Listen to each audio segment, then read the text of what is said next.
Get a beverage out this bitch. Okay, so next story. I did a video about this, the truth or the real reason why the Joe Budden podcast, or Rory and Mal left the Joe Budden podcast, or whatever I titled it. That got deleted along with the page. That did a lot of views, got a lot of attention, got a lot of conversation going. And then when Rory and Mal returned, I was like, damn it, I pretty much knew it. But now the evidence is gone because the channel's terminated. But I'm probably going to re-upload that clip because it was a lot of emotional bullshit.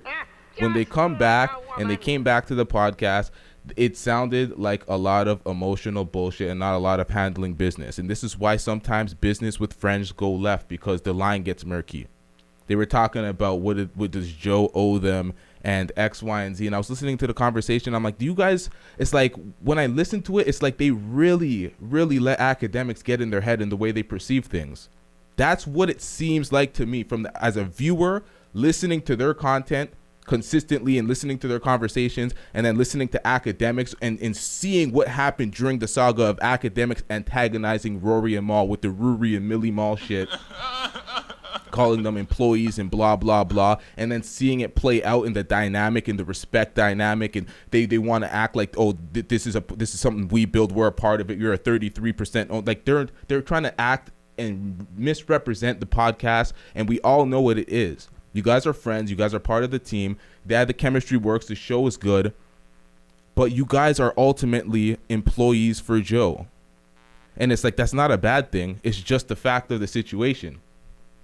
Joe started a new podcast with Ice and Ish, the replacements, while they were gone, because that podcast in that month that Rory and Mal were gone picked up a lot of steam. People were liking the conversations that they had because Joe is a creator.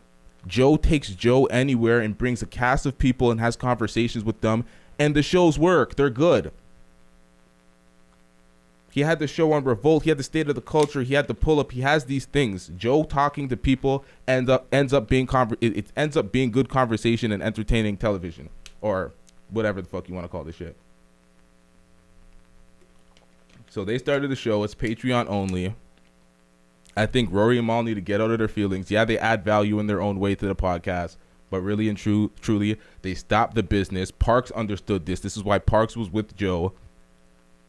I said a lot of this shit in that first video. Got a lot of likes. It got a lot of views. It got a lot of pushback. Got a lot of debate. I showed a lot of sources that I referenced, and people were like, "Oh, you don't listen to podcasts," because I took all the angles. And I'm like, "Please, you guys don't know how to do research." Bob. If you don't get that bullshit out of my face, bitch. You know, it is what it is. Stupid. What else do we got here?